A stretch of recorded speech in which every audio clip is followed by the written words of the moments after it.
আমরা সবাই জানি আল্লাহ রসুল সাল্লাল্লাহু আলাইহি সাল্লাম বলেছেন, আল মুসলিমু আখুল মুসলিম, মুসলমানরা মুসলমানের ভাই। আল্লাহ রসুল সাল্লাল্লাহু আলাইহি সাল্লাম আরো বলেছেন, আল মুমিনু কাজাসাদিন ওয়াহিদ, ইমানদার মানুষেরা এক দেহের মতো। সেই হিসাবে বাংলাদেশের মুসলমানের ভাই, ইরানের মুসলমান আমাদের ভাই, ইরাকের মুসলমান আমাদের ভাই, সৌদি আরবের মুসলমান আমাদের ভাই, পাকিস্তানের মুসলমান, বিশ্বের সকল মুসলমান আমরা ভাই ভাই, আমরা সবাই এক দেহের মতো। আপনারা কি বলেন? ইসরায়েলি দাদা হচ্ছেন দাজ্জালের প্রতিনিধি, তার পূর্বসূরি হচ্ছে আমেরিকার প্রেসিডেন্ট মিস্টার ট্রাম্প। সে দাজ্জালের প্রতিনিধিত্ব করছে, তার লক্ষ্য হচ্ছে সমগ্র মধ্যপ্রাচ্যকে গ্রাস করা, মুসলমানদেরকে গ্রাস করা। আপনারা জানেন ইসরায়েল, বৃহত্তর ইসরায়েল একটা পতাকা, একটা মানচিত্র রেখেছে।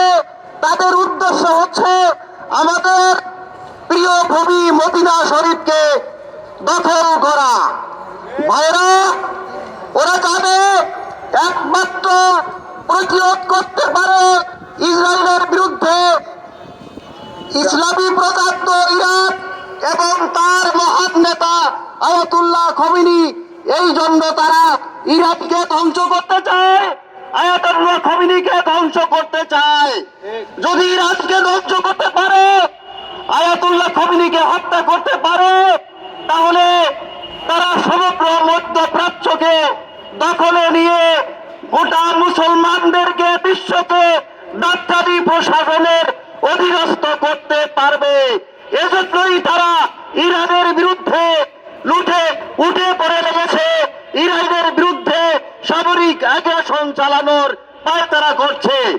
বাইরাবার বাংলাদেশ থেকে সারা বিশ্বের মুসলমানদের প্রতি আহ্বান জানাই, আমাদের মধ্যে শিয়া সুন্নি কোনো বিভেদ নাই।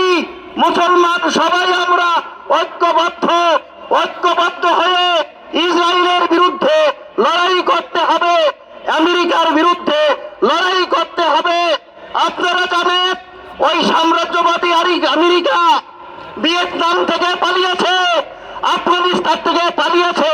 ইনশাল্লাহ ইরানের ধারে কাছেও তারা মিশতে পারবে না। ওই পারস্য উপসাগরে তাদের ওই আব্রাহাম লিঙ্কন জাহাজ এসেছে, সবাই তারা ডুবে পড়বে এবং আমেরিকা ধ্বংস হবে ইনশাল্লাহ। আল্লাহ রাব্বুল আলামিন আমাদের মুসলমানদেরকে বিজয় অবশ্যই দেবেন। সেই বিজয়ের আজান আমরা এখান থেকে দিলাম, আমরা আজান দিচ্ছি, ইমাম